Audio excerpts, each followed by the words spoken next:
Baik, saudara-saudara, dalam presentasi kali ini saya akan memberikan gambaran seperti apa ya tugas akhir, khususnya tugas akhir yang selama ini disusun di Tax Accounting Program. Ya, jadi saya perlu beri disclaimer nih. Bisa jadi kalau Anda mendengarkan pemaparan dosen atau siapapun yang terkait dengan tugas akhir di program atau di jurusan lain, itu akan berbeda. Walaupun kita punya ketentuan yang sama dari perpustakaan terkait bagaimana cara menulis tugas akhir. Ya, tapi itu kan ketentuan minimal. Ya, ketentuan-ketentuan lainnya yang tidak bisa diatur atau tidak terlihat di uh, format atau aturan tadi, ya terpaksa akan diatur secara khusus oleh masing-masing program. Bahkan ada yang didasarkan pada kebiasaan. Ya, jadi tidak semua hal itu bisa diatur. Memang harus didasarkan pada pengalaman, pada kondisi saat penulisan tugas akhir atau pada saat ujian. Satu pesan saya yang pasti, Anda jangan menyerah kalau ketika menulis tugas akhir ada banyak masalah. Namanya memang tugas akhir. Ya, dia memang akan menjadi salah satu indikator akhir studi Anda di S1, tapi sebenarnya itu bukan akhir dari semua perjalanan kita. Ya, itu bahkan bisa jadi pengalaman yang menarik nanti kalau sudah lulus untuk diceritakan atau diingat kembali. Ya, sesulit apapun kita menulis tugas akhir, itu bagian dari proses. Sama seperti kita berproses di masing-masing mata kuliah yang awalnya kita pikir kok sulit. Tapi ketika kita sudah lulus dan melihat kembali mata kuliah itu, kok saya nggak bisa dapat A ya, hanya dapat B+. Ya.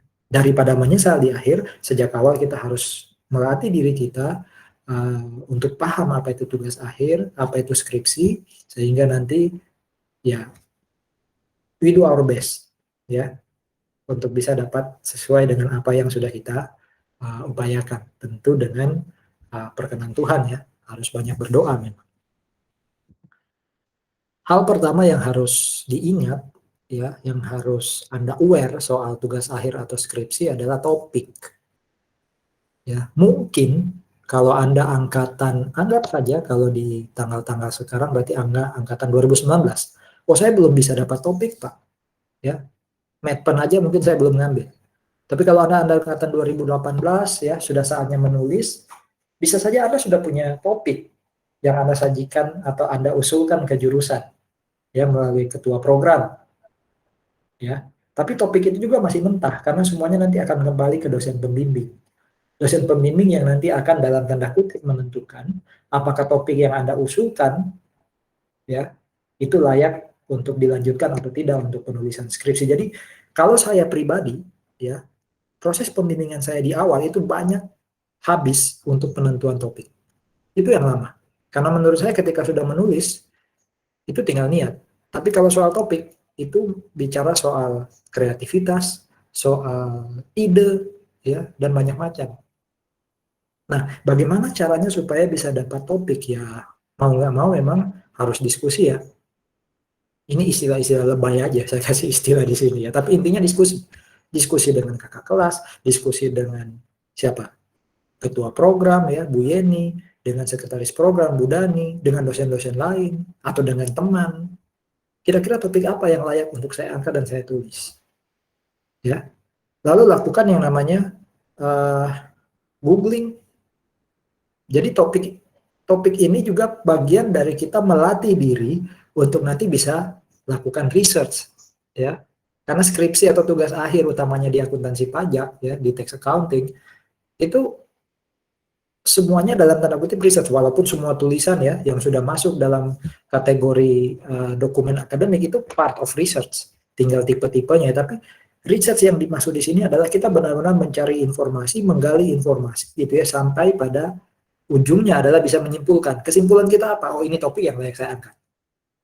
Ya, jadi googling lah. Ya, googling lah. Pak, ini 1, 2, 3, 4 ini semua harus dilakukan atau satu aja ya? Kembali ke kenyamanan Anda. Kalau Anda orangnya introvert, ya mungkin nomor 1 nggak nyaman buat Anda. Ya, saya nyari sendiri aja. Ya silakan. Ya, kalau Anda Nggak begitu nyaman untuk duduk terus di komputer gitu ya. Jangan paksakan untuk terus googling atau nyari di gadget ya. Perbanyak diskusi umpama. Ya. Yang ketiga adalah ini sekali lagi terms-terms yang sengaja saya buat biar tidak terlalu serius ya. Intinya gini, waktu Medpen dulu sudah pernah ada tugas bikin proposal atau pra-proposal. Pakai topik yang Anda tulis di situ. Ya. Atau kalau belum ambil Medpen, ingat pelajaran-pelajaran atau kuliah-kuliah yang mungkin ada isu yang menarik yang sempat disinggung oleh si dosen. Pakai itu untuk menentukan topik. Ya. Kalau sudah normal, walaupun sekarang ketika saya buat rekaman ini, Surabaya sudah turun ke PPKM level 3 ya. Level 3 itu berarti sama kayak PPKM mikro. Belum terbuka lebar, ya tapi juga bukan PPKM darurat. Seandainya nanti sudah benar-benar normal, nggak ada lagi PSBB, nggak ada lagi PPKM, dan kita doakan itu, ke perpus. Ya, masuk ke ruangan khusus tugas akhir, cari di akuntansi atau tax accounting, ya, cari topik yang mungkin menurut Anda layak untuk ditulis, ya, lalu ajukan itu, ya, ajukan itu. Oke. Tapi kalau masanya sekarang sudah sangat digital, semua hard copy yang ada di perpus itu sudah bisa didapat lewat DW Petra SCID, ya nggak perlu ya main-main ke perpus secara fisik, masuklah ke perpus secara digital, dan itu keunggulan perpustakaan Universitas Kristen Petra. Ya bisa diakses dari manapun. Oke. Isu masih terkait topik adalah topik kayak apa terus yang layak saya ajukan setelah melewati tahapan-tahapan ini. Ini hanya tahapan yang terpikir oleh saya. Bisa jadi Anda punya cara mencari topik yang jauh lebih canggih, ya, yang jauh lebih cepat, akurat. Itu silakan. Berdoa ya pasti. Tiba-tiba berdoa langsung muncul, puji Tuhan kalau gitu kan. Silakan aja, itu pilihan Anda. Ya, ini rekomendasi saya. Nomor 2 adalah setelah saya lakukan tadi tahapan-tahapan ini, apakah itu kemudian layak untuk diangkat? Kita lihat ya. Kalau buat saya, sekali lagi ya, disclaimer saya adalah ini untuk kalangan pribadi, artinya kalangan yang mau mengikuti perspektif saya, karena teman-teman dosen yang lain pasti punya perspektif sendiri. Cuma ya tetap aja ya, semua perspektif ini bukan mana yang lebih baik, tapi ini masalah mana yang lebih masuk akal untuk dijalani. Ya, mana yang lebih masuk akal untuk dilayani. Konkretnya gini, Anda kalau ada connection dengan saya, terkait dengan saya, ya mbok ya ini dilihat dan dijadikan acuan. Apalagi kalau Anda connectionnya karena bimbingan saya. Ya mau nggak mau inilah cara saya membimbing. Mungkin connection yang lain kalau Anda saya uji. Bisa jadi masukan-masukan saya di sini tentu bukan soal topik ya. Karena ketika Anda saya uji berarti topik sudah ditulis gitu ya. Ketika Anda saya uji ya Anda harus aware dengan poin-poin yang jadi masukan saya supaya nanti ketika ujian Anda bisa, tentu Anda mengikuti arahan pembimbing ya. Anda bisa jawab, oh ini Pak, ya kenapa tidak pas tuh yang Bapak rekomendasikan atau ide Bapak di skripsi saya umpamanya. Oke. Nah, yang nomor 2, setelah kita lakukan semua ini dan ketemu topik, apakah kemudian itu sudah pasti saya terima, itu tergantung. Pertama, topiknya harus kuantitatif. Nah, ini harus benar-benar sudah belajar Medpen ya, untuk paham kapan kualitatif, kapan kuantitatif. Ya. Mungkin cara paling gampang saya menjelaskan kuantitatif itu adalah, ini tidak melulu harus ada angka atau tidak ya. Karena kalau bicara kualitatif itu bukan berarti nggak ada angka, ada angka. Kuantitatif juga ada angka, bahkan kuantitatif bisa jadi dasarnya nggak ada angka, tapi diangkakan. Ya. Jadi kuantitatif ini gampangnya gini, ada konsep, lalu kita pengen buktikan, ya, ada konsep secara teori, kita pengen buktikan di praktek benar atau enggak konsepnya. Teori itu benar nggak sih di praktek? Implementasinya itu di praktek benar nggak tuh? Bukan praktek itu menjalankan dengan benar teori tadi yang ingin kita buktikan ya, tapi apakah betul teori itu memang ada di praktek? Ya, sehingga ketika kita mau melakukan itu kita nggak bisa datang ke satu tempat aja. Ya. Oh, kepuasan karyawan akan berpengaruh pada kinerja keuangan perusahaan. Makin dia puas karyawannya, dia akan kerja dengan baik, revenue naik. Itu kan teori. Nah, kita pengen buktikan, bener nggak tuh di praktek? Nggak bisa kita hanya datang ke satu perusahaan. Karena ketika kita datang ke perusahaan, apapun kesimpulannya, oh nggak bisa, nggak pengaruh, atau malah sebaliknya ya, pengaruh. Itu hanya berlaku di perusahaan tadi. Berarti untuk bisa membuktikan apakah konsep kepuasan itu mempengaruhi kinerja keuangan, ya kita harus cari lebih dari satu, bahkan banyak. Ya, agak lompat sedikit isunya, ketika Anda pakai responden, angka psikologisnya 100 sekarang, nggak ada rumus sih, itu psikologi saja. Ya, rumus dulu katanya 30, tapi katanya 30 itu juga terlalu sedikit. Nggak layak diuji di apa? Di alat uji statistik. Oke, kita pakai angka 100. Itu pun juga ada rumus-rumus tertentu untuk menentukan berapa banyaknya data. Ya. Nah, kembali ke kuantitatif, berarti kita harus membuktikan satu teori di praktek, dan butuh praktek itu lebih dari satu, bahkan seratusan. Ya. Supaya apa? Supaya kita bisa mengeneralisir, menyimpulkan secara umum bahwa memang teori itu benar atau tidak terbukti. Bukan salah ya, tapi tidak terbukti. Itu bahasa penelitiannya. Itu kuantitatif. Kalau kualitatif apa? Kualitatif adalah ingin melihat aplikasi suatu teori di satu tempat. Apakah teori yang tadi mengatakan X mempengaruhi Y itu terjadi di perusahaan tadi, tapi bukan pada pembuktian apakah X mempengaruhi Y atau tidak. Kita sudah datang dengan dugaan bahwa memang X mempengaruhi Y, tapi bagaimana itu berlangsung di satu perusahaan. Jadi memang fokus kita hanya ke satu tempat. Kesimpulan kita itu hanya pada, oh si perusahaan A ya menaikkan kinerja keuangannya melalui kepuasan dengan cara apa? Dengan cara X, Y, Z. Dan kesimpulan itu hanya disimpan perusahaan tadi. Kalaupun perusahaan lain mau baca ya nggak langsung bisa diterapkan hasilnya. Itu kualitatif. Tetap ada angka di situ. Tapi itu kualitatif. Ya. Jadi generalisirnya itu lebih kuat kuantitatif. Kualitatif nggak bisa. Itu beda utamanya. Datanya kuantitatif lebih banyak, kualitatif enggak. Ya. Nah, kuantitatif sendiri itu bisa bentuknya primer, artinya kita langsung datang ke sumber, lalu dapat data. Biasanya bentuknya pakai kuesioner. Iya kan? Kan datanya langsung dari dia. Kita kasih kuesioner, dia jawab. Nah, coba Anda logika ya, kalau pertanyaan kuesioner itu tidak selamanya angka, bahkan nggak ada angka ya. Beda dengan kalau kita dapat data sekunder. Sekunder itu artinya sudah ada data yang diterbitkan, kita ambil. Dari bursa efek contohnya. Atau perusahaan sudah terbitkan, kita ambil. Itu sekunder. Ya, itu kan data-data angka rata-rata, income statement, laporan posisi keuangan. Tapi ketika nanya ke orang, itu nggak ada angka. Kalaupun nanya berapa penghasilan, itu bukan angka, tapi apa ya? Memang informasi langsung dari dia. Bahkan kebanyakan kita tanya persepsi dia.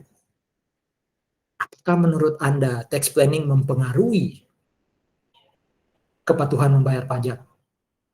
Ya, sangat setuju, tidak setuju, sangat tidak setuju, itu kan bukan angka, tapi kita angkakan, makanya namanya kuantitatif. Jadi kuantitatif ini bisa berupa kuesioner, berarti itu primer, atau kita dapat dari data yang sudah diterbitkan, itu sekunder. Jadi itu ya yang harus diingat pertama, topiknya harus topik kuantitatif. Kita pernah dulu kualitatif ya, studi kasus datang ke perusahaan, tapi saking banyaknya itu kemudian ditutup.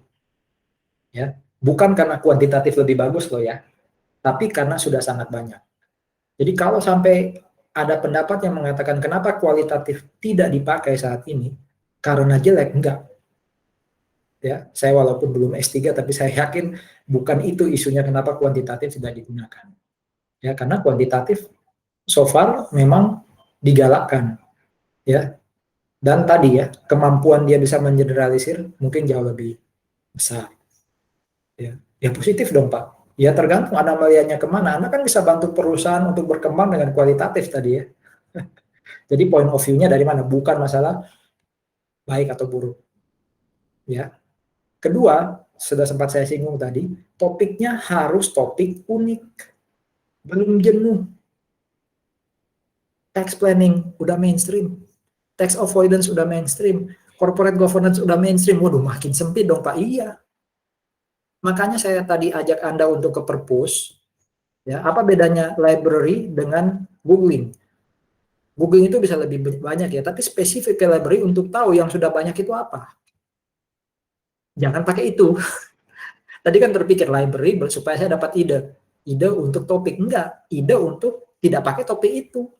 Kalau sudah banyak. Ya, kalau masih 1-2 masih bisa diangkat. Mungkin berarti memang harus ada kayak apa? Ngerekap ya topik di perpus tuh. Ya. Saya taruh paling bawah bukan berarti dia tidak paling penting, justru kalau Anda lakukan itu Anda bisa tahu mana yang sudah sangat banyak, mana yang enggak. Ya. Jadi belum jenuh. Makin unik dia, kemungkinan diterimanya makin besar. Tapi belum tentu langsung diterima. Ya. Yang ketiga yang ini sifatnya saran, karena kalau nggak Anda ini juga sulit juga nanti Anda tulis. Harus punya banyak literatur pendukung. Yang pasti pertama harus ada jurnal utama. Jurnal utama itu adalah dasar pertama saya untuk nulis topik. Pernah ada yang neliti, dan dari penelitian itu saya pengen nulis skripsi saya. Nah, makanya di Medpen itu ada istilahnya replikasi. Nggak salah loh. Nggak haram loh hukumnya melakukan replikasi. Benar-benar plug X1, X2, X3 ke Y. Saya juga pakai X1, X2, X3 ke Y. Nggak apa-apa. Datanya tuh beda. Dia di Jakarta, saya di Surabaya. Dia di luar negeri, saya di Indonesia. Cuma nanti ketika nulis skripsinya jangan copy paste berarti. Ya, tapi idenya, ide topiknya boleh Anda pakai langsung Anda terapkan. Itu minimal harus ada satu jurnal utama. Dan tax accounting mensyaratkan itu harus dari international jurnal, bukan skripsi. Literatur pendukung selain jurnal utama pun, itu skripsi tidak direkomendasikan untuk jadi pendukung atau jadi referensi. Itu hanya ide aja, tapi untuk kemudian Anda kutip, tidak direkomendasikan. Memang nggak diatur, nggak boleh gitu ya, tapi intinya sekali lagi tidak direkomendasikan. Nah, berarti percuma dong lakukan library sneak peek tadi. Enggak. Lihat si A, apa kelas Anda nulis, teori apa yang dia pakai, teori itu yang Anda baca, Anda cari.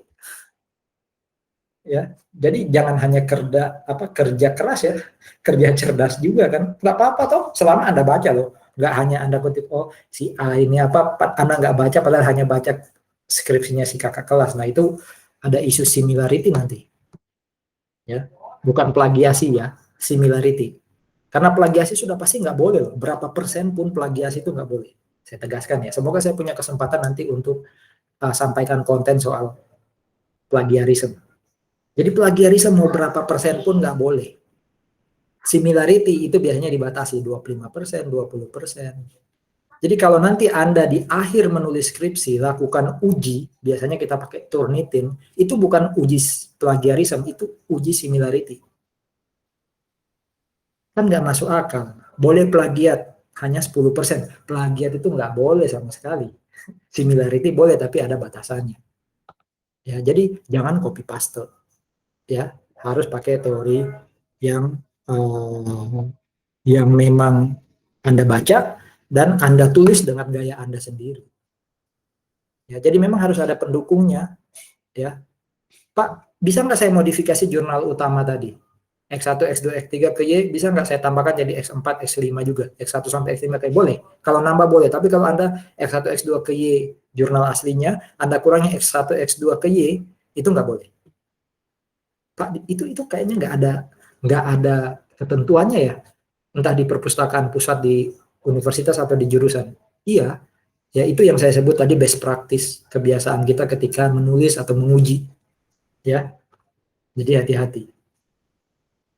Pak, bisa nggak ya menulis tanpa ada pendukung? Artinya benar-benar topik itu muncul karena yaitu tadi setelah saya diskusi ada topik baru, kekinian Pak, ya nggak jenuh, nggak unik, nggak jenuh dan itu unik, tapi belum pernah ada yang ini karena memang baru muncul. Kalau Anda tanya saya boleh. Selama konsep berpikirnya ada dasarnya, ada dasar teori, jurnal-jurnal lain konsep berpikirnya ada, tapi bahwa benar-benar ada yang pernah neliti itu, ini masih baru Pak, gimana caranya ya? Ya memang susah kan, berarti Anda jadi penemu baru, boleh aja. Ya, buat saya. Tapi buat teman-teman dosen lain bisa jadi ada perbedaan pemikiran ya. Jadi kalau buat saya melahirkan sesuatu yang baru itu nggak apa-apa kok. Bukan hanya ranahnya teman-teman S3 kok. Ujian disertasi, ujian skripsi pun bisa. Karena kalau itu dibatasi kapan ya kita yang masih belum S3 itu bisa menciptakan sesuatu yang baru. Setuju kan ya? Tapi ya kembali ke kebijakan atau gaya masing-masing. Jadi mewajibkan bahwa harus ada sumber utama untuk menghasilkan topik itu tidak salah, tapi juga saya tegaskan menghasilkan sesuatu yang baru itu jauh dari salah. Satunya tidak salah, ini jauh dari salah, positif. Ya. Nah kembali kepada nanti kondisi di lapangan lah. Ya. Intinya pokoknya tapi gaya berpikirnya, pola pikirnya, mindset berpikirnya harus ada pendukung dong. Kan nggak mungkin tiba-tiba kita katakan X mempengaruhi Y tanpa ada jurnal apapun, oke. Tapi teori dasarnya textbooknya nggak pernah ada. Sorry saya pakai contoh kurang pas, tapi contohnya gini contoh. Saya mengumpulkan data, ya hari-hari atau jam-jam tertentu ada kucing yang stay di teras saya catat, ya seberapa sering kucing stay di teras saya. Terus saya kumpulkan data soal suhu, ya 36 derajat, 37 derajat, mana yang lebih sering terjadi di rumah atau di sekitar rumah saya. Lebih sering panas atau hujan atau mendung atau apa. Itu kemudian saya gabung, bisa keluar datanya kalau pakai alat uji statistik. Akhirnya kesimpulannya apa? Semakin sering kucing datang ke rumah, itu akan membuat suhu udara makin panas atau sebaliknya suhu udara makin sejuk. Bisa loh disimpulkan. Ya. Itu temuan baru, Pak. Sesuai dengan idealisme Pak Agus. Tapi tunggu dulu, pernah nggak ada teori yang mengatakan kehadiran ya binatang gitu ya, dalam hal ini kucing, membuat suhu udara terpengaruh? Kan nggak ada tuh. Itulah gunanya literatur pendukung. Ya, bahwa ide itu baru silakan, tapi bahwa pola pikirnya ada dasar itu wajib. Ya, wajib. Yang berikutnya adalah kalau Anda sudah kuantitatif, judulnya masih belum jenuh, ya literaturnya banyak, pastikan Anda paham konsepnya. Datanya tersedia. Jangan sampai konsepnya itu enggak kejangkau, jauh banget. Ya. Ada Pak, bagus nih, kekinian nih yang paling baru ya. Jadi boleh jenuh, asal dikontekskan ke kekinian, itu saya masih terima. Jadi kalau tadi saya kasih contoh, good corporate governance itu sudah jenuh banget, sudah banyak banget. Tapi saya mau bawa ke isu pandemi. Jangan hanya sekadar GCG di kondisi pandemi. Bukan itu yang saya mau, tapi bagaimana GCG ini mewarnai atau memberi solusi atas kondisi pandemi. Wah, itu saya terima. Ya. Masalahnya adalah saya nggak tahu GCG itu apa. Nggak reachable buat saya. Ya. Kalau nggak relate, jangan jadi alasan yang nggak relate Pak buat saya. Apa sih yang relate buat Anda? Yang namanya mata kuliah apa itu kan kita kadang ngelawan sebagai mahasiswa. Aduh susah gitu. Berarti kan nggak ada yang relate nanti. Jadi saya nggak bilang relatable tapi reachable. Bisa paham nggak konsep itu? Walaupun nggak pernah belajar saya baca, oh bisa lah. Ya nanti sambil belajar. Itu intinya. Ya dan datanya tersedia. Perubahan tarif pajak. Ya, pengaruhnya terhadap apalah kinerja keuangan. Perubahan tarif pajak kapan? Ini baru mulai kok. Ya, 2021, 2020 jadi apa? 25 jadi 22 umpama. Berarti saya masih harus nunggu 2022. Iya kan? Harus lama. Jadi ya ini bukan satu-satu kalau ini. Kalau ini kan tadi silakan Anda mana yang nyaman ya. Kalau ini saran saya semua harus terpenuhi semua. Baru bisa melahirkan topik ya yang yang layak untuk ditulis. Ya. Nah, yang berikutnya adalah saya yakin waktu medpen dan juga ketika Anda ajukan pra proposal ke tax accounting program, Anda diminta untuk buat mapping, membuat review atas literatur sebelumnya, penelitian siapa aja sih yang pernah atau terkait dengan yang akan saya tulis topiknya. Ini perbanyak supaya nanti teknisnya yang paling gampang ya, isi landasan teori Anda lengkap, pembelaan Anda di bab 4 entah diterima, ya hipotesisnya itu diterima atau tidak dapat ditolak, ya itu bisa Anda bela dengan baik karena banyak teorinya dan mengurangi kecenderungan copy paste atau berulangnya informasi. Contohnya gini, saya cuma punya 5 pendukung umpama ya ekstrim. Landasan teori saya tulis 5-5-nya. Di latar belakang masalah bab 1 itu kan juga tetap harus ada teori ya. Saya tulis lagi. Di pembahasan saya tulis lagi 5-5-nya. Silakan aja sih asal Anda bisa buat parafrase ya, bedakan kalimatnya, substansinya mungkin sama atau mungkin berbeda.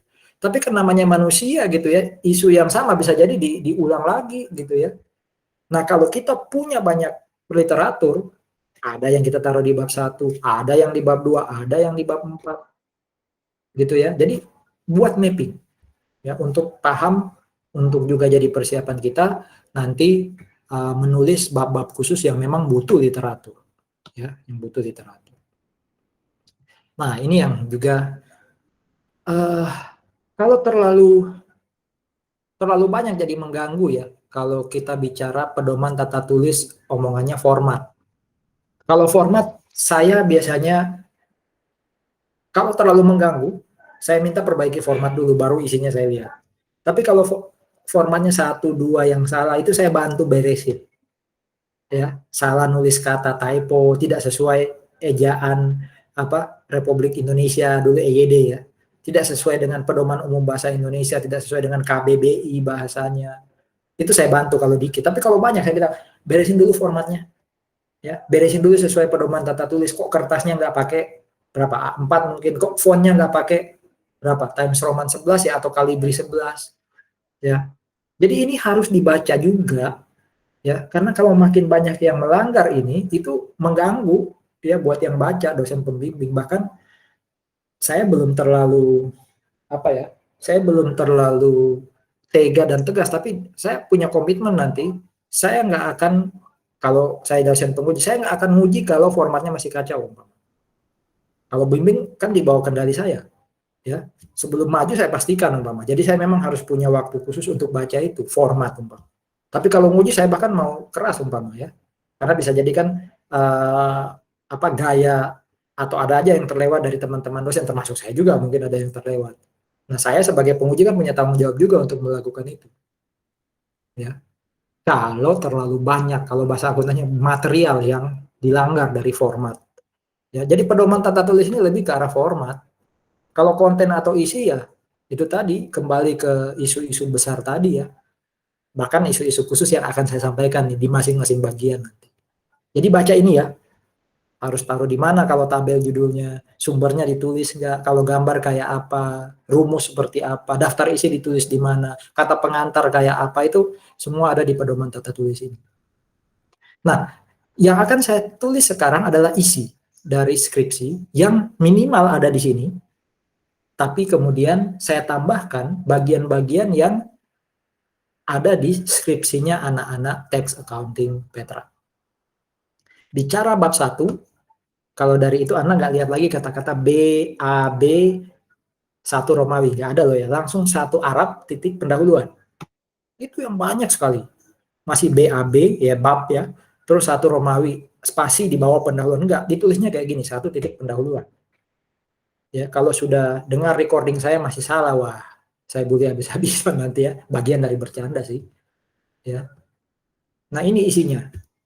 Masing-masing akan saya jelaskan apa latar belakang masalah, rumusan, tujuan, dan semacamnya. Tentu based on persepsi saya, based on pengalaman saya, based on apa yang pernah saya baca, apa yang pernah saya dengar. Ya, bisa jadi, ini disclaimer-nya sekali lagi, berbeda dengan persepsi teman-teman dosen yang lain. Ya, tapi kalaupun berbeda, ya, saya yakin itu bukan masalah benar salah. Itu hanya masalah point of view mana yang akan kita sepakati, kita ambil. Ya. Apa isinya latar belakang masalah? Ya, saya mengusulkan ya menulis latar belakang masalah itu dari isu yang besar dulu ke yang kecil. Makanya saya selalu minta awali itu dengan Y. Jadi X1, X2, X3 ke Y. Karena sebenarnya yang ingin kita lihat pengaruh variabel ke variabel dependent. Jadi dependennya ini yang mau kita cari, kita bahas dulu. Itu usul saya. Apa saya tertukar ya? Itu deduktif atau induktif? Tapi intinya adalah berangkat dari Y dulu. Ya. Penelitian kayak apa yang pernah nulis soal Y? Jadi ketika masuk di latar belakang masalah, pola pikir kita itu didahului dengan variabel dependent. Karena yang masuk di latar belakang masalah itu bisa penelitian yang sesuai dengan yang kita inginkan, berarti X1 mempengaruhi Y, X2 mempengaruhi Y, X3 mempengaruhi Y, ya.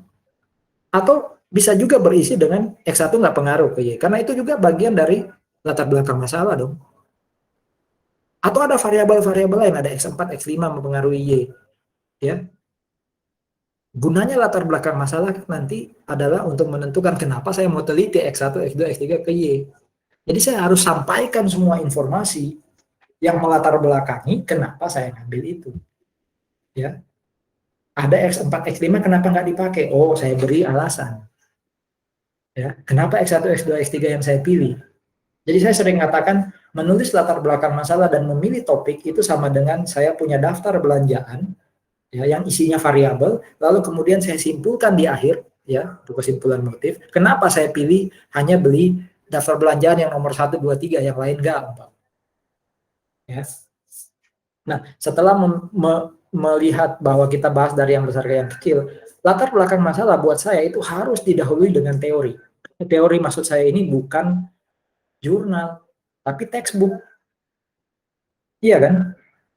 Semua yang diteliti, ya, yang sudah terbit di jurnal itu kan harus ada apa istilahnya, state of the art, soal gitu ya, dasar kita berpikir, landasan teorinya itu yang kita pakai. Jadi bicara dulu kinerja keuangan, tadi kan apa, kepuasan mempengaruhi kinerja keuangan. Kita bicara dulu apa itu kinerja keuangan dari textbook. Jangan terlalu, saya tulis garis besar loh, jangan terlalu detail karena nanti bab 2 mau tulis apa kita kalau terlalu detail. Jadi garis besar teorinya kita sampaikan di situ. Sampaikan data pendukung. Ya, bahwa kinerja keuangan sekarang di masa COVID agak menurun karena apa? Nah, biasanya dipengaruhi apa, kan mulai masuk tuh. Kinerja keuangan biasanya dipengaruhi salah satunya oleh kepuasan. Itu teorinya si A, teori dari buku umpama. Baru kemudian bagian berikutnya di alinea berikutnya mulai masuk siapa yang pernah neliti sih? Apa saja sih variabel yang pernah diteliti sebelumnya? Ingat, garis besar. Jadi jangan, oh ini diteliti di sini, pakai responden ini, tujuan itu sudah bagiannya bab 2 nanti. Ya, jangan mengambil ranahnya bab 2 supaya juga tidak kemudian dianggap keliru ya. Dan saya setuju sih kalau ranahnya bab 2 diambil, tapi tetap harus ada ya garis besar penelitian sebelumnya, karena di akhir kita harus simpulkan motif kita milih variabel itu apa. Based on teori, based on data, based on penelitian sebelumnya. Kan nggak bisa kita tulis karena topik ini yang akhirnya saya dapat. Karena topik ini yang angkanya atau datanya ada, yang nggak bisa dong. Itu bukan alasan akademis, itu alasan psikologis, dan itu nggak bisa ditulis di dokumen akademik, skripsi dalam hal ini. Rumusan masalah itu problem. Tadi kan isinya rumusan dan tujuan ya. Tujuan itu jawaban, makanya rumusan masalah konkretnya pakai tanda tanya. Tujuan pakai titik. Melalui atau berdasarkan latar belakang, maka rumusan masalah yang hendak dijawab adalah 1. Apakah X mempengaruhi Y? Nah, kalau di bagian tujuan penelitian 1.3 itu kita tulis. Penelitian ini bertujuan untuk membuktikan bahwa 1. X mempengaruhi Y. Jadi sejalan rumusan dan tujuan tadi. Satunya tanda tanya, satu apa? Penegasan atau jawaban. Ya. Nah, yang perlu diingat kalau saya kasih masukan itu, saya pernah dapat masukan ya, di satu conference, gampangnya dia bilang gini, atau bukan conference, malah ujian terbuka dokter. Gini aja cara nguji yang paling gampang, lihat kesimpulan, ya lihat kesimpulan, mundur ke belakang, lihat hipotesis, lihat rumusan. Ya, apakah itu setara atau sejalan atau enggak? Kalau kesimpulannya 5, hipotesisnya 3, berarti ada 2 yang sebenarnya nggak jadi tujuan kita meneliti atau tidak pernah kita duga. Atau sebaliknya, kesimpulan 3, hipotesis 5, berarti ada hipotesis yang belum terjawab di kesimpulan. Kalau hipotesis 5 tapi rumusan cuma 3 lah, dari mana hipotesis yang lain umpama? Jadi saya sebut ini poros. Rumusan termasuk tujuan, karena tujuan menjawab ya. Hipotesis dan kesimpulan itu harus setara. Ya. Jadi X1 pengaruh Y, X2 pengaruh Y, X3 pengaruh Y umpama. Hipotesisnya juga harus gitu. Kesimpulannya juga harus 3 gitu kelihatan. Itu yang sering saya tegaskan ke teman-teman yang di bawah bimbingan saya. Kalaupun nanti kemudian ada pendekatan dari penguji ya silakan aja, selama substansinya bahwa rumusan hipotesis kesimpulan berjalan searah, ya itu tadi ya, lihat aja terjawab nggak, landasan teori nggak usah dilihat umpama ya, itu kan simpel aja cara nguji, ya itu ada, kalau itu ada ya sudah, salah satu alasan untuk menyetujui ya bab 2 dan sampai bab 5. Yang kedua adalah pakai kata tanya yang tepat. Ingat, yang kita pakai itu adalah penelitian kuantitatif. Jadi, ketika penelitian kuantitatif tadi, saya bilang apa? Untuk membuktikan suatu teori, ya, benar atau enggak? Ya. Kalau saya pakai kata tanya bagaimana penerapan good corporate governance, berarti saya akan menjelaskan proses yang ada di objek penelitian saya. Padahal kuantitatif itu kan tidak seperti ingin membuktikan, bukan ingin melihat bagaimana implementasinya di satu tempat. Kalau saya bilang bagaimana good corporate governance mempengaruhi, ya itu saya akan jelaskan dong nanti kan bagaimana jawabannya adalah tata cara toh. Nah itu kualitatif. Karena kuantitatif umumnya pertanyaannya adalah apakah? Kata tanyanya ya, apakah X mempengaruhi Y? Apakah X2 mempengaruhi Y? Ya, jadi kata tanyanya yang tepat untuk kuantitatif adalah apakah. Kalau sampai ada bagaimana itu saya minta perbaiki. Ya, bukan, ini kok salah nih, nggak boleh nulis lagi. Enggak, itu kan proses menulis ya. Saya juga ada di posisi salah dulu. Sampai sekarang mungkin. Ya. Nomor 3, arahnya harus jelas. Nah, ini juga saya dapatkan concernnya bahwa penelitian yang baik dan benar itu adalah arah. Pertanyaan sudah jelas. Artinya gini, kalau kita hanya ngomong apakah X mempengaruhi Y, itu arahnya belum jelas. Pengaruhnya itu harus jelas, positif atau negatif.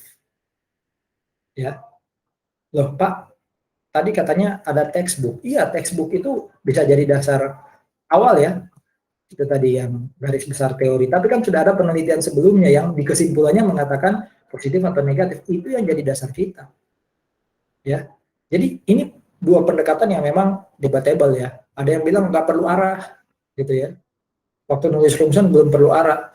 Karena saya berpegang pada petunjuk satu ya, tagar satu, tagline satu itu, ya, hashtag satu itu, ya dia harus sampai kesimpulannya sudah ngomong positif negatif, berarti dari awal rumusan sudah harus ngomong positif negatif.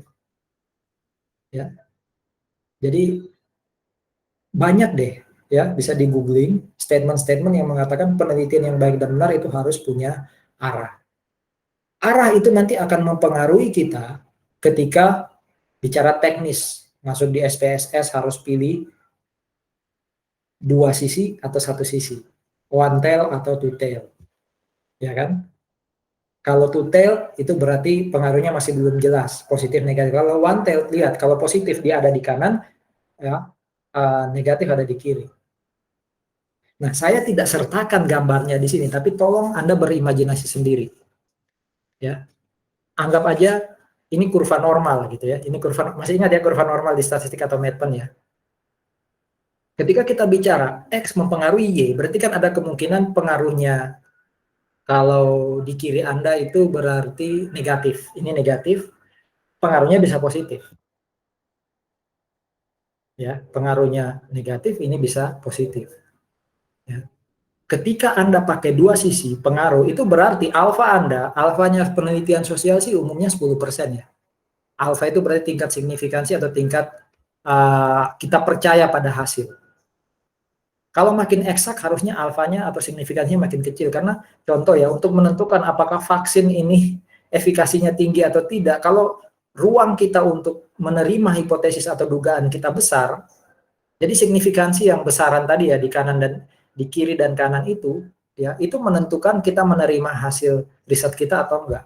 Kalau ilmu sosial masih bisa lebar ya, itu biasanya ada arsiran hitam itu loh di kurva normalnya. Tapi kalau ilmu pasti ya itu harus makin kecil, itu ruang untuk kita menerima hipotesis kita, ya. Makin kecil dan itu tetap masuk dan diterima, itu berarti mendekati akurasi. Kan nggak ada yang sempurna walaupun sudah diriset ya. Katanya yang sempurna cuma Tuhan dan Andra and the Backbone. Ya. Nah, sosial itu biasanya pakai 10%. Nah, anggap aja 10%, Anda anggap pengaruh. Ya. Tidak ngomong positif negatif, berarti kan ada di sisi kiri negatif, ada di sisi kanan Anda positif. Anda harus bagi dua, jadinya 5%, 5%. Nah, itu mengurangi kemungkinan, walaupun juga nggak salah ya, hipotesis alternatif Anda, H1 atau H2 gitu ya, itu ditolak karena ruang aliran hitamnya mengecil. Iya sih memang jadi lebih akurat, tapi kan di ilmu sosial itu jadi nggak terlalu relevan ya untuk bicara bicara akurasi.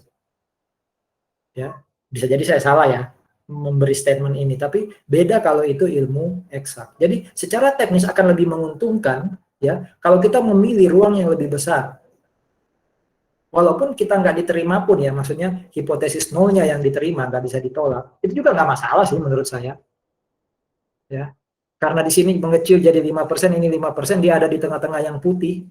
Berarti kan hipotesis nolnya tidak dapat ditolak, atau dengan kata lain hipotesis nolnya yang diterima juga nggak masalah. Tapi kan secara psikologi kita pengen H1 kita yang diterima. Dengan memperbesar ruang tadi, dengan memilih salah satu di negatif atau positif berdasarkan teori ya, itu kan makin mempermudah supaya kita hal satunya yang diterima.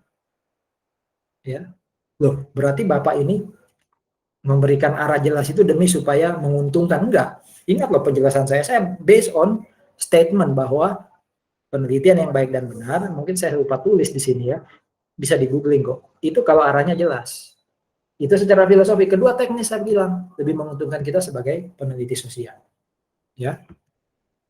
Manfaat penelitian, ya, ini kan yang keempat ya, manfaat penelitian. Harus diingat manfaat yang kita tulis nanti harus terjawab di saran. Jadi kalau rumusan terjawab di kesimpulan, manfaat terjawab di saran. Jadi saran yang kita berikan, ingat baik-baik sebelum saya lompat ke bab 5 ya, saran yang kita berikan itu nggak boleh saran asal-asalan.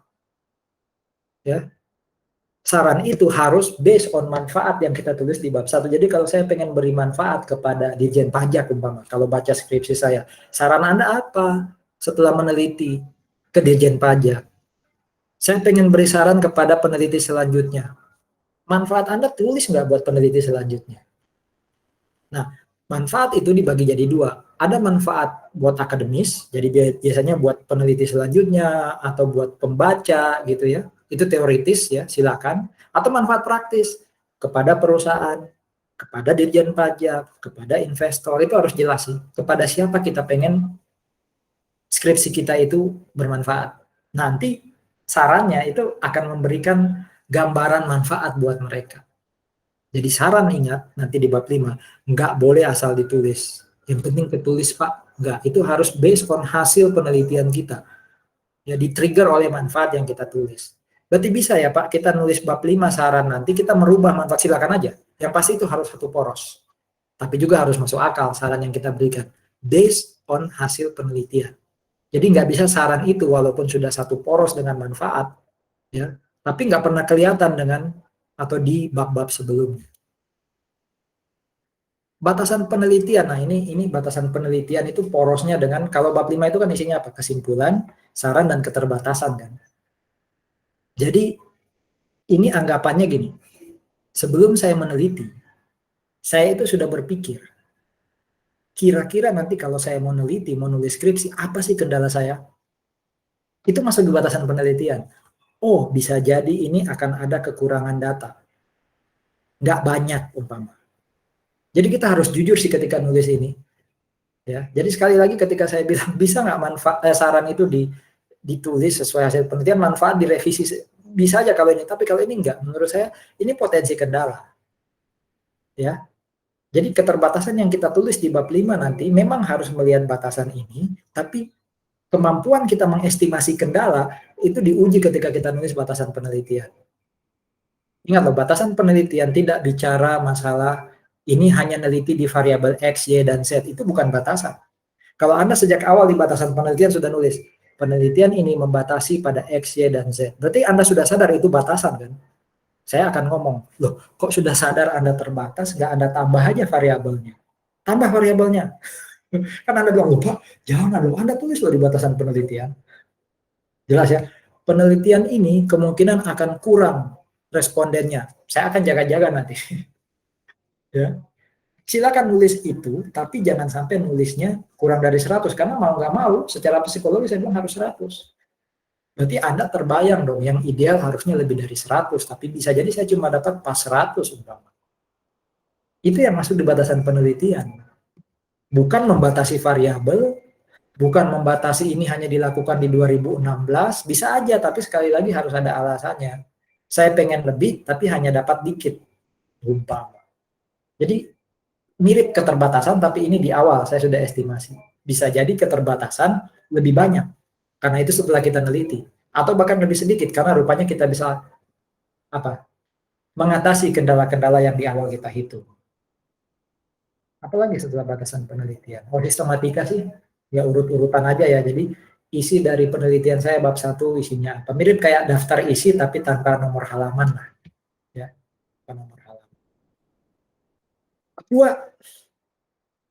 kalau lihat ketentuannya perpus, tidak ada format bab 2 harus kayak apa, karena ketentuan perpus itu pakai contoh punya teknik sipil atau ilkom kalau nggak salah, ikom ya, ilmu komunikasi, kan nggak kompatibel dengan kita kan.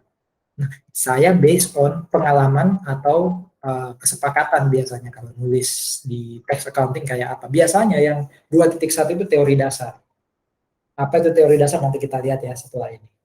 Kemudian saya mulai berangkat dari teori variabel Y baru X.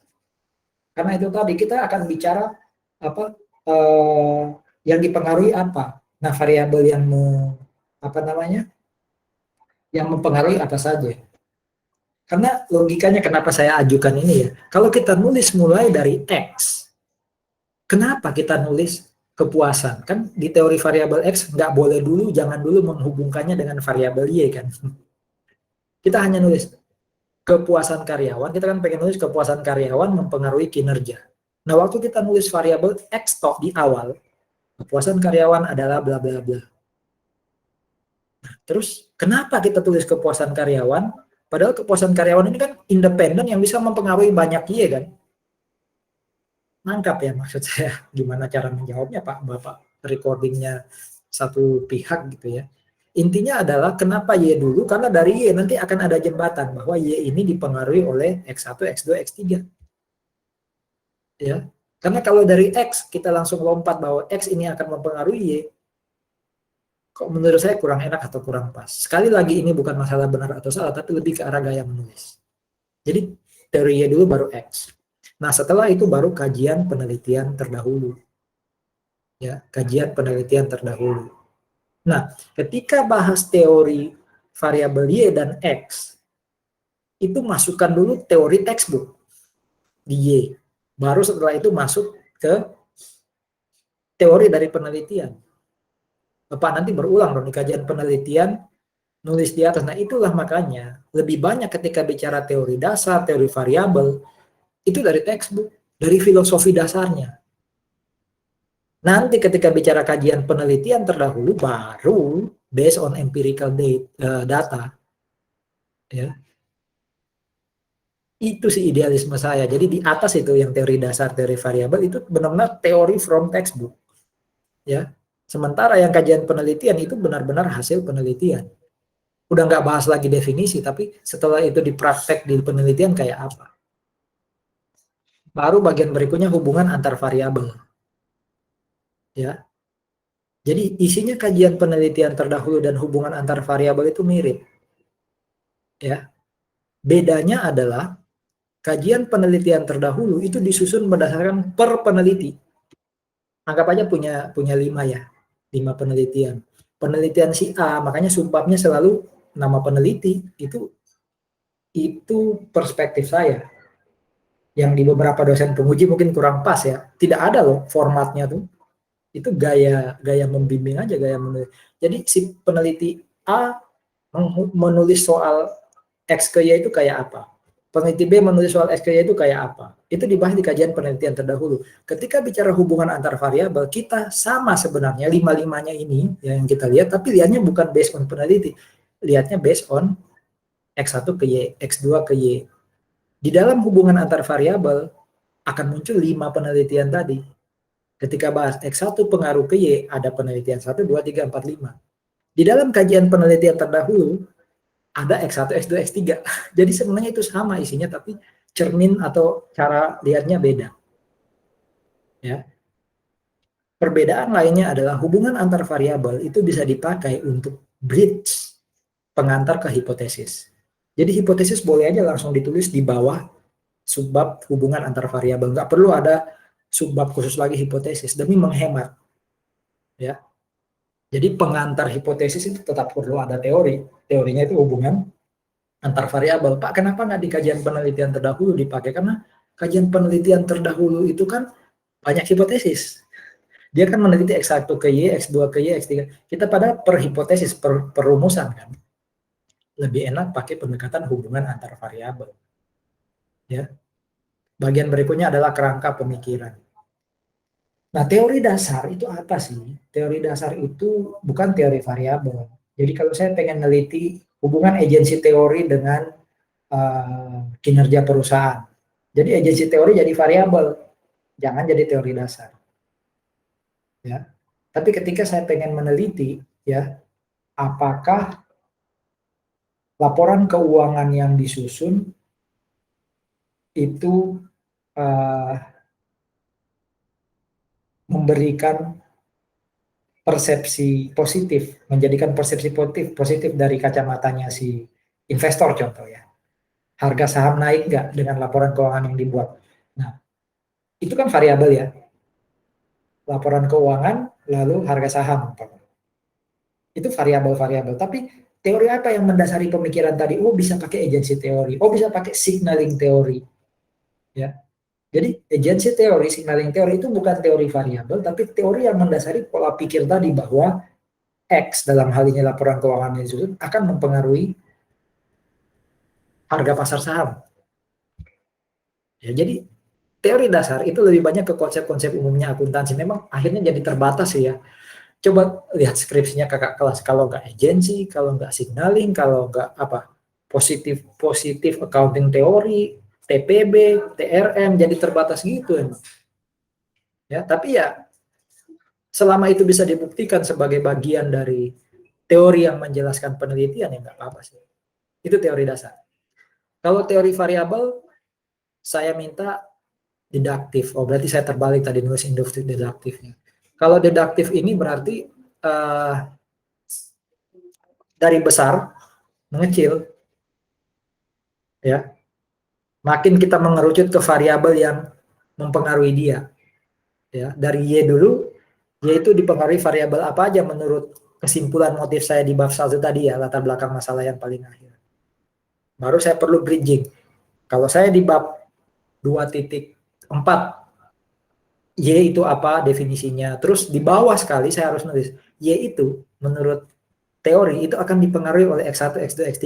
Baru saya bisa masuk ke X1, baru bisa masuk X2, X3. Karena perlu bridge. Kok tiba-tiba nulis X1? Kok tiba-tiba bahas X1? Kenapa? Oh, karena sudah dijelaskan di atas bahwa dialah variabel yang mempengaruhi Y. Tapi kalau dibalik ya, yang saya bahas X dulu. Tiba-tiba muncul Y. Kenapa muncul Y? Ya karena itu variabel Y saya menurut bab 1. Kurang cantik kan lainnya. Kan bisa Pak disebut di X mempengaruhi Y lah. Itu nanti masuk di hubungan antar variabel. Karena X ini kan terikat, dia bisa apa namanya, bebas. Dia bisa aja mempengaruhi banyak Y kan. Jadi berangkatnya dari yang terikat dulu, baru ke bebas. Ya. Kajian penelitian terdahulu yang saya katakan tadi disusun berdasarkan nama peneliti. Nah, ini memang sangat-sangat tergantung dari mapping. Ya. Sebanyak apa mapping kita yang memang mendukung teori kita, anggap aja dari 10 atau 20 jurnal kita, yang benar-benar sama dengan X1, X2, X3 pengaruhi ke Y, itu ada 12. Udah, itu yang akan masuk di kajian penelitian terdahulu. 8-nya Pak, 8 itu biar masuk di latar belakang masalah. Bahwa ada penelitian lain yang memper-memper,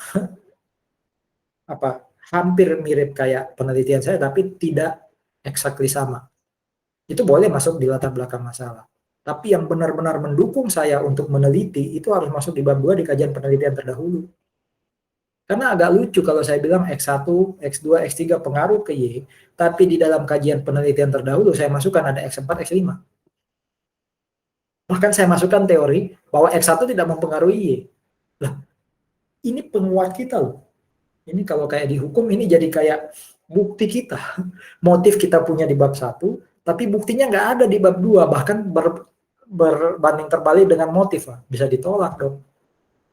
Ya, bisa ditolak nanti. Yang bagian berikutnya hubungan antar variabel tadi ya. Hubungan antar variabel ya bukan bini gambarnya, tapi intinya adalah itu tadi X pengaruh ke Y, hubungan antar X kayak apa gitu ya.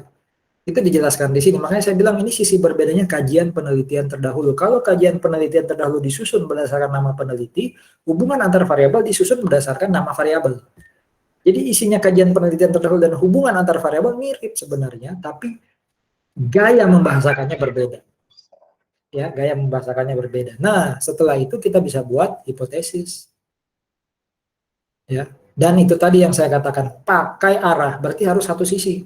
Kalau satu sisi berarti ya alfa kita, signifikansi kita nggak perlu dibagi 2. Ya. Kalau kita pisahin hipotesis dari hubungan antar variabel, dia jadi subbab khusus, butuh pengantar singkat.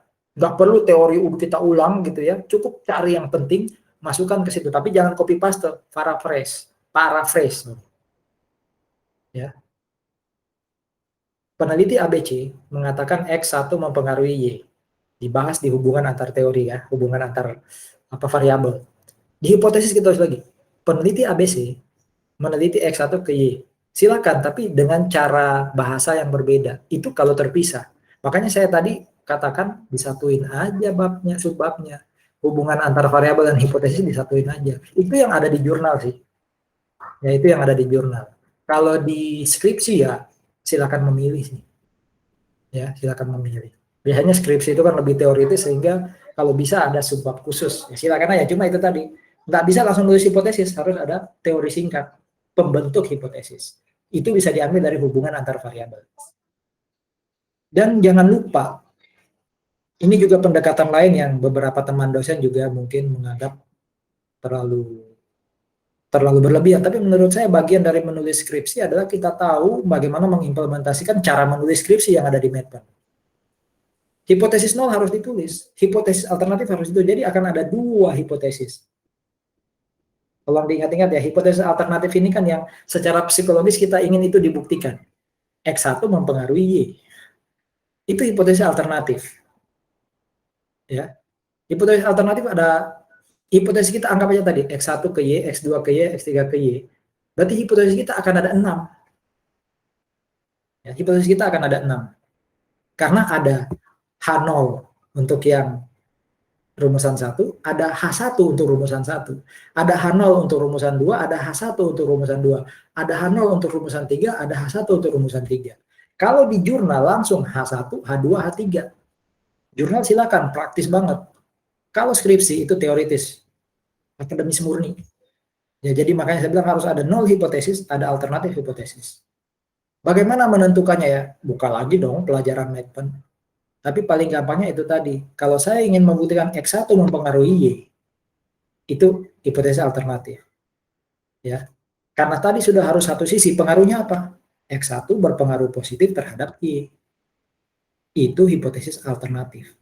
H11. Berarti H01 saya apa? Ya di luar kesimpulan itu tadi.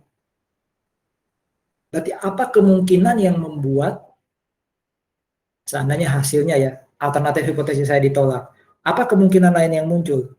Ya bisa tidak pengaruh, ya kan? Kalau tidak pengaruh kan berarti saya pengen membuktikan X1 pengaruh positif ke Y. Hasilnya nggak pengaruh, berarti itu 0 hipotesis. Ada nggak kemungkinan lain? Tidak pengaruh, satunya pengaruh positif. Ada, kemungkinan lain adalah pengaruh negatif. Berarti pengaruh negatif menurut saya harusnya masuk di hipotesis 0. Tapi kan itu berpengaruh, Pak. Iya sih, secara bahasa Medpen. Tapi pertanyaan saya gini, kalau nanti Anda tulis ya, sudah satu sisi, pengaruh positif. Hasilnya dia pengaruh negatif. Bagaimana Anda membahas di uji hipotesis? Apakah Anda katakan hipotesis alternatif Anda diterima? Ini nih sisi negatif, bukan sisi negatif. Effort lebih dari kita menguji satu sisi. Dan justru karena itu tadi kita bisa menulis satu sisi, kita bisa menjelaskan lebih jauh kan. Cara kita menyimpulkan jauh lebih komprehensif daripada sekadar satu kata, yaitu hanya pengaruh. Ya. Jadi menurut saya ketika hipotesis alternatif kita sudah jelas arahnya positif, berarti hipotesis nolnya adalah ada dua. Pengaruhnya bisa negatif atau tidak pengaruh. Cara ujinya beda. Kalau tidak pengaruh, itu berarti nanti hasilnya tidak signifikan. Kalau pengaruhnya tapi negatif, hasilnya signifikan tapi lambang atau indikator koefisiennya negatif. Jadi disimpulkan H1-nya ditolak, H0-nya tidak dapat ditolak, ya. Jarang sih ada yang bilang H0 diterima ya, karena kita sebenarnya pengen menerima H1 secara psikologis. Jadi H0 itu kalau dia terpaksa diterima disebut tidak dapat ditolak. Ketika tidak pengaruh, ini yang umum ya, dan beda arahnya dengan hipotesis alternatif. Ya, bingung ya. Itu berarti ini ilmu baru. Waktu Medpen nggak tahu saya kemana Pak. Gitu ya. Kalau kerangka pemikiran lebih ke arah gini. Saya pengen neliti ini loh.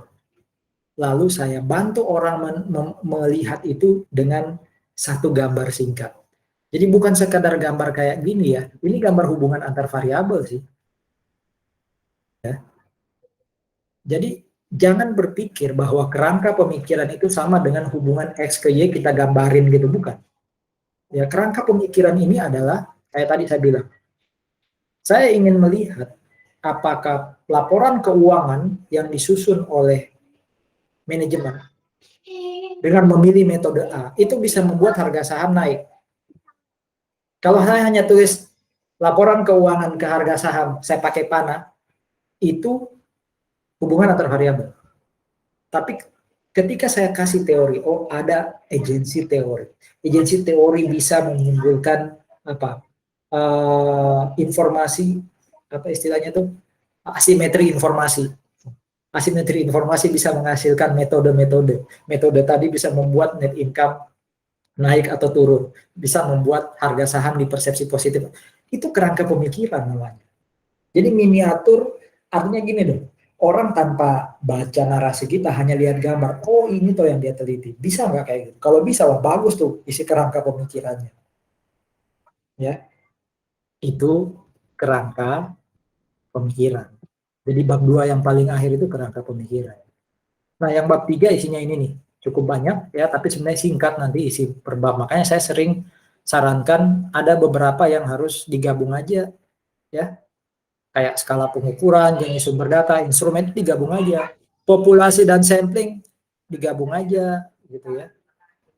Kalau teknik analisis mungkin perlu satu-satu gitu ya. Nah, model analisis itu ya bisa dalam bentuk, sini ada contoh kalau ada ya. Model analisis bisa dalam bentuk rumus, Y sama dengan X1, X2, itu model matematika, bisa ya, model analisis isinya itu, tentu harus diterapkan Y itu apa dan semacamnya. Sementara model Bagan ya mirip kayak hubungan antar variabel tadi, mirip kayak gini. Ya, silakan memilih itu. Bisa berulang ya Pak ya, silakan ya, tapi saran saya jangan berulang lah. Kalau gambarnya ada di sini jangan dipakai di belakang, berarti belakangnya pakai rumus. Ya. Gitu ya, saran konkretnya ya. Intinya pokoknya isinya bisa model matematika, ada model Bagan. Yang berikutnya definisi operasional. Ini yang banyak keliru teman-teman penulis. Wih, kayak saya jago-jago aja. Namanya definisi operasional variabel. Ini adalah berisi bagaimana cara kita mengukur variabel. Saya punya variabel kepuasan. Di bab 2 sudah saya tulis kepuasan definisinya apa. Teori untuk mengukur kepuasan apa. Ya, indikatornya kepuasan apa, itu semua harus ada di bab 2.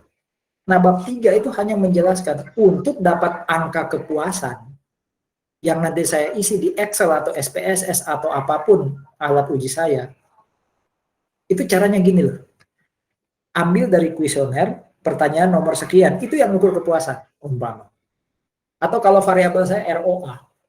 Di bab 2 kan saya sudah nulis, ROA definisinya adalah return on asset. Menunjukkan apa? Cara ngukurnya adalah, gimana ya cara ngukur ROA? Oh, berarti net income dibagi rata-rata aset. Itu kan sudah ada teorinya bab 2. Nah, bab 3 di definisi operasional hanya menjelaskan net income dibagi dengan apa tadi? Rata-rata aset. Cara dapat net income itu ambil di income statement. Iya dong. Income statement bagian apa? Yang paling bawah dong. After tax dong. Itu definisi operasional. Nggak lagi nulis net income adalah bla bla bla bla. Terus apa bedanya dengan bab 2 nanti? Jadi bukan definisi teoritis loh ya, tapi cara kita dapatkan angka dari variabel ya itu di definisi operasional. Berarti menjelaskan indikator? Enggak, indikator ada di bab 2. Indikatornya kepuasan apa? Itu kan teoritis. Tapi untuk mendapat angka indikator, mendapat angka variabel dari mana, itu yang ditulis di sini. Ini yang juga, ya cuma gaya aja sekali lagi ya. Agak berbeda persepsi saya dengan teman-teman dosen yang lain. Ya, but it's okay. Bagian dari proses akademis. Ya, skala pengukuran, nah ini kembali ke teori statistik atau Merton ya. Ada skala yang, jadi kita itu neliti perempuan dan laki-laki. Itu kan bukan derajat ya, perempuan nggak lebih baik atau laki-laki nggak lebih baik dari perempuan. Iya kan? Itu skala namanya nominal. Tapi kalau kita teliti SD, SMP, SMA, itu urutan. Entah dari jenjang akademisnya atau umurnya, itu urutan, itu skala ordinal berarti. Kalau interval, dia di dalamnya ada nominal ordinal, tapi juga dia dibatasi interval, ya dari sekian sampai sekian. Ya, anak SMP umur sekian sampai sekian atau apa itu, jadi ya kita bermain di range, namanya aja interval. Yang paling tinggi rasio, rasio itu ya nggak dipakai interval, angka berapapun itu kita tulis termasuk nol, gitu ya. Kalau penelitian kita terkait dengan apa penulisan angka tadi, oh net income itu kan bukan masalah urutan. Kalau urutan kan sudah ada pola urutannya kan, SMP, SMA, kuliah. Ini enggak. Angkanya bisa berapa kali lipat dari angka yang net income yang lain, itu rasio. Berarti kalau penelitian kita terkait dengan angka-angka yang nol pun ikut ditulis di situ, itu skala rasio ya, skala yang paling tinggi.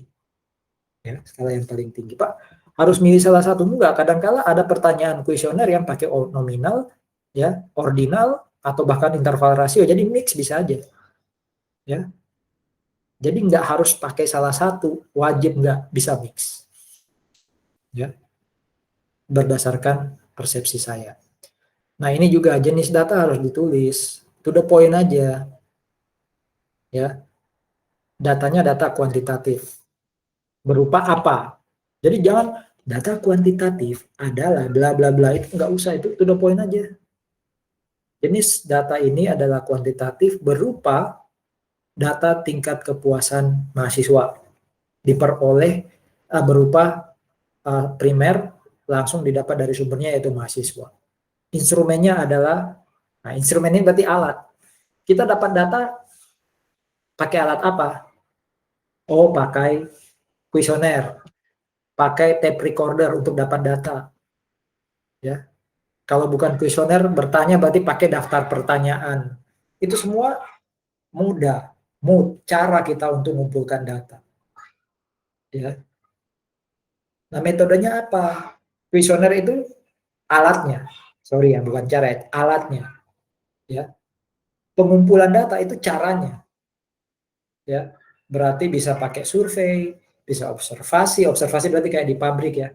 Oh, mesin tiap kali segini, hasilnya segini. Mobil yang lewat jalan ini tiap menit sekian. Itu observasi. Survei berarti juga mengamati. Wawancara itu kuesioner sekaligus tanya jawab.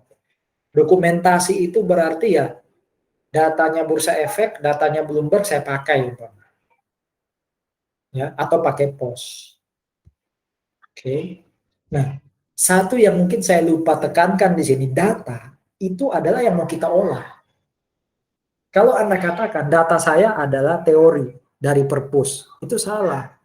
Kita kuantitatif. Kalau kita meneliti atau menulis soal satu konsep dari buku, itu namanya tugas akhir atau skripsi uh, apa? Studi literatur. Nah, kalau studi literatur seperti yang saya katakan tadi, itu bagian dari kualitatif. Dia tidak jelek, bahkan lebih susah. Makanya tidak direkomendasikan untuk S1. Karena konsepnya harus jelas untuk bisa ngambil teori-teori atau dasar-dasar literatur tadi. Jadi literatur itu bukan data. Data itu pokoknya mau kita olah, mau kita simpulkan nanti dari mana. Emang mau kita simpulkan hasil buku kan tidak. Buku itu pendukung kita, dia bukan data. Ya, intinya data adalah yang kita dapat untuk diolah, bukan yang kita dapat untuk dibaca atau jadi pendukung. Ya. Apa berikutnya? Oh, kalau populasi, sampel, dan teknik sampling saya rasa tidak begitu sulit untuk dipahami ya. Ya, kita mau teliti siapa?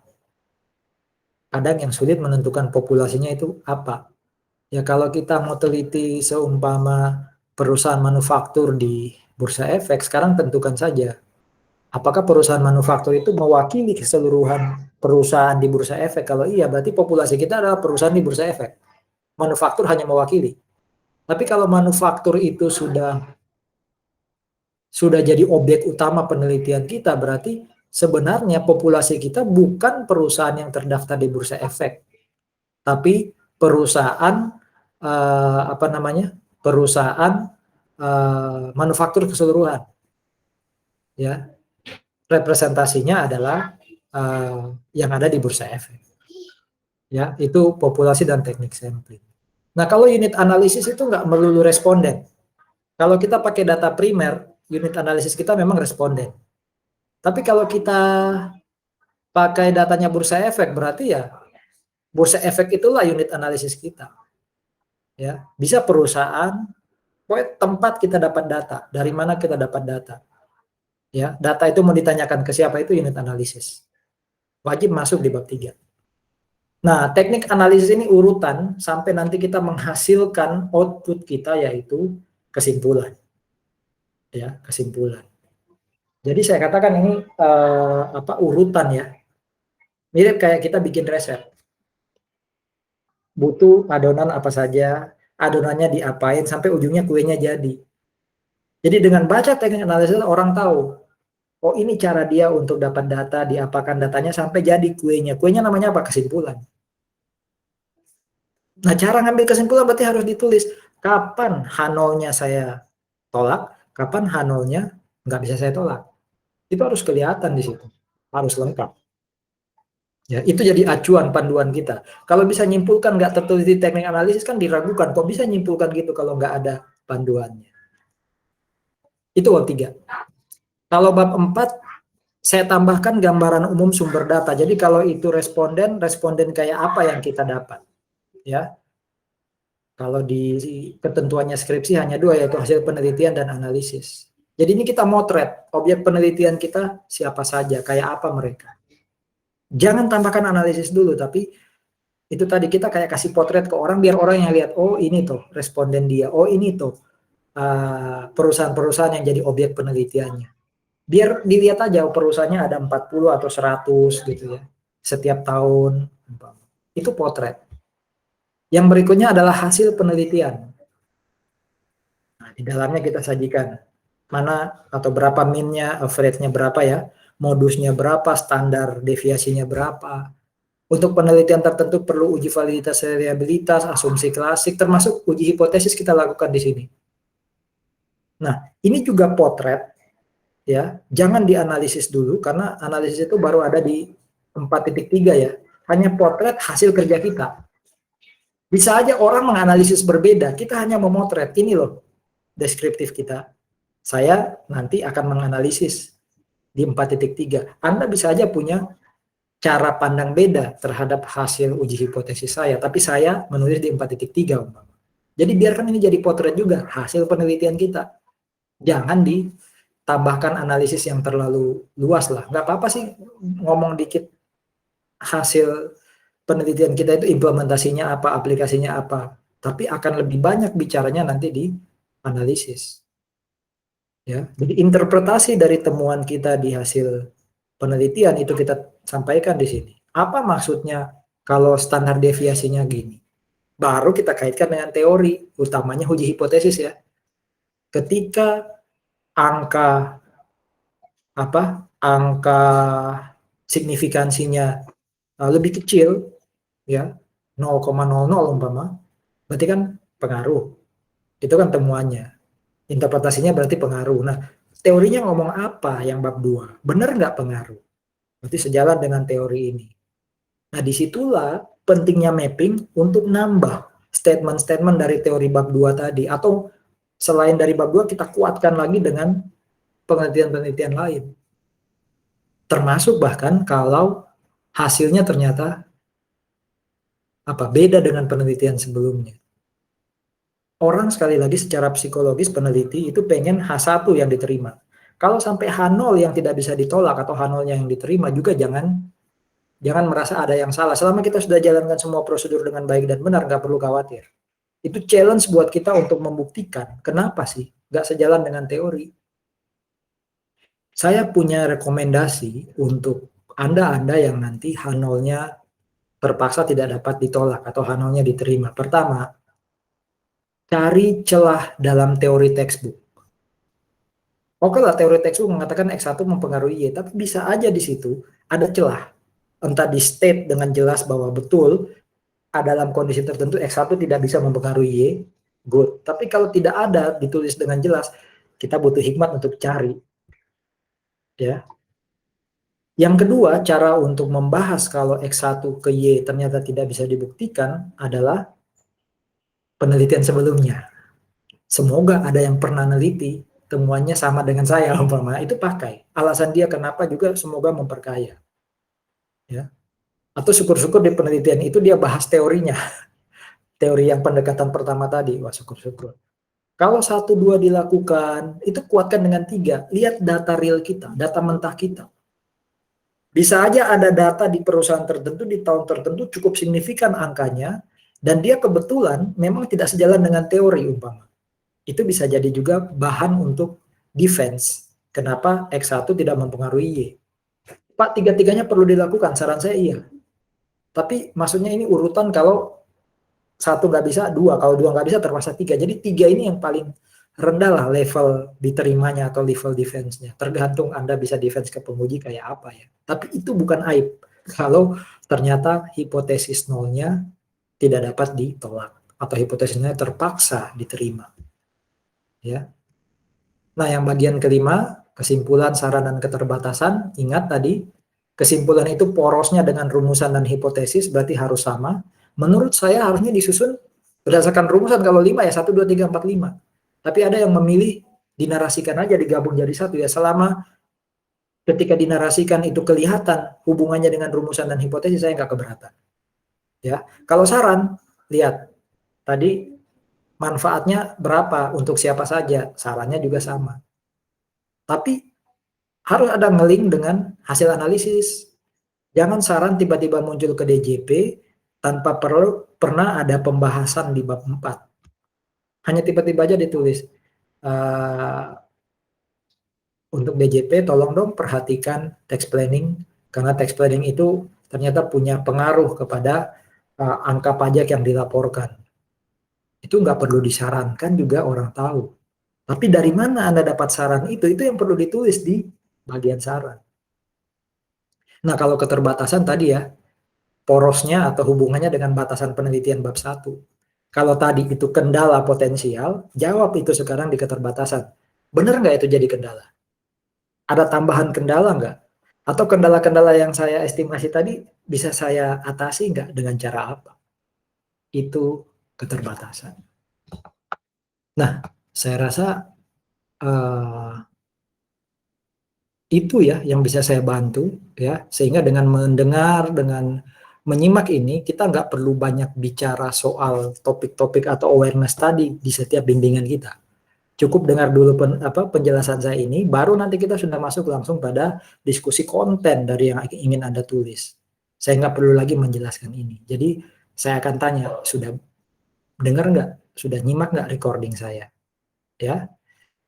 Nah, ingat pesan saya terakhir, skripsi yang baik itu banyak indikatornya, tapi menurut saya skripsi yang baik itu indikatornya satu, yaitu skripsi yang selesai sampai di ACC oleh penguji, oleh pembimbing, oleh jurusan, dan Anda di yudisium jadi sarjana. Kalau skripsinya bagus, topiknya mendalam pembahasannya, nggak pernah diselesaikan, itu bukan skripsi yang baik.